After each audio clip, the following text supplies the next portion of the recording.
earlier this year, Coach Clifford, now Coach Lou. Has coaching become that stressful? No, I think it's the same. I think, we're smarter now. People are smarter. Doctors are smarter. I think the stigma of mental health and health are something that I think people now are not afraid to talk about. I think before you was probably afraid to say, hey, I'm stressed out or I'm not sleeping well or whatever.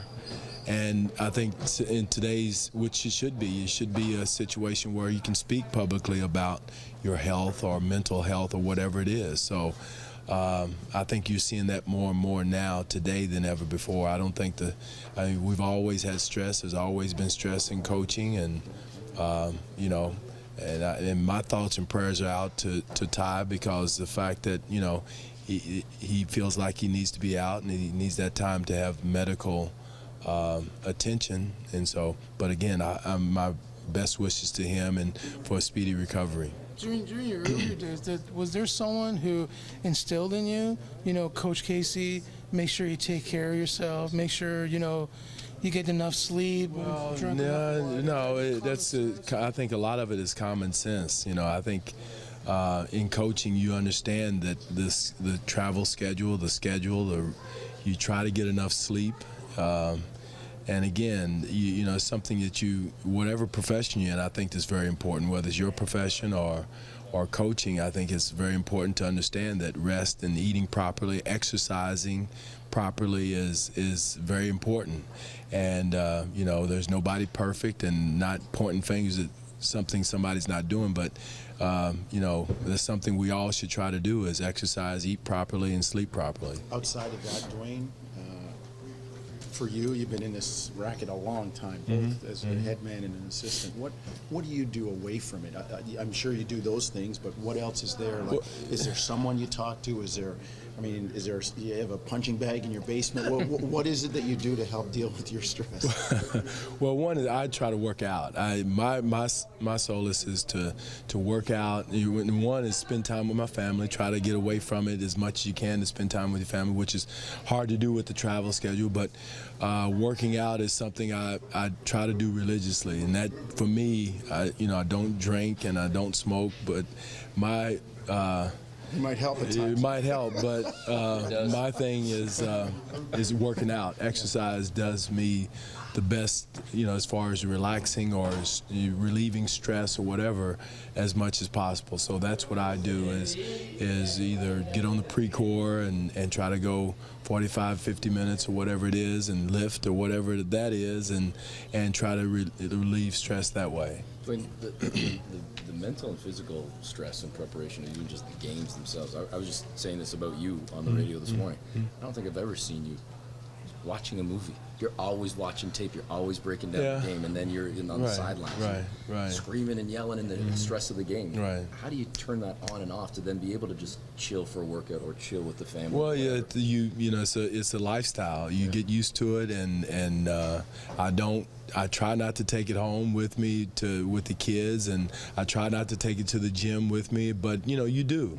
And the way you relax that or relieve that stress is to work out, break a good sweat, and try to eat properly, which I don't do well, but I've always managed to do that, and for me, yes, I get into it, but I also understand it's a game.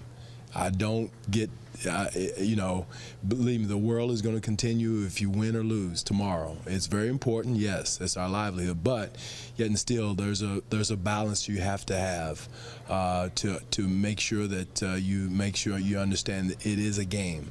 And I know that I try to, and that's something that we talked about this morning with the officials, is to make sure we keep it in context, because we've done a good job for most of the year. We've fallen off the wagon, got back and fallen off like most of the league, but we've got to do a better job of composure. We get criticized when you don't get technicals. Now you get criticized. You're out of control when you do get one. So, again, you can't win. So the best thing to do is play the game and play it the right way. Communicate with the officials in the right way. And I've got to do a better job. Our whole coaching staff has to do a better job of communicating in the right way. And and because we're all human, we all make mistakes, and again, it's a game. We all are part of it. We're all in the NBA. The officials are part of the NBA, and so we have to understand that we're all under the same corporation. How hard is it? Is it when you guys are in the position that you're in, with just a few weeks left, so 10 or 11 games, whatever it is left? How hard is it, even for a vet, to not think about the opportunity that's going to be awaiting this team in the playoffs? It's very difficult. This is I always say it's like 3 times a year, right before Christmas, right before All-Star break, and now, if you're going into the playoffs, where it's hard to get that mental edge and that tonight we're going to go out and play 48 minutes because you understand. But we're still fighting for home court. We're still we have a lot of goals we're still fighting for, more so than anything else. Just to look forward to the playoffs. We want to make sure we maintain. Stay at the top of the heap and reach for those other goals more so. So that's how I think you have to look at it, more so than just another game in March. So and we talked about that this morning. Fred doing okay or any better? But he's going to see how he feels this morning, and he's going to see if he feels better. I think it's feeling a lot better. It was much better yesterday at practice. So. So hopefully today it's much better. You gave Kyle a night a couple of games ago. I know you don't love doing that all the time. Is that something you might? We may do that. Yeah, we may do that, Eric, and something we'll look at. But again, we want to make sure we keep that edge. In the past we've lost the edge a little bit by resting too close to the playoffs, and so that's what we're trying to prevent right now. When you mentioned after Sunday the speed of the game, the physicality, what were some other takeaways? Well, we turned the ball over 19 times. We turned it over 19 times. Offensive, second chance points was an issue.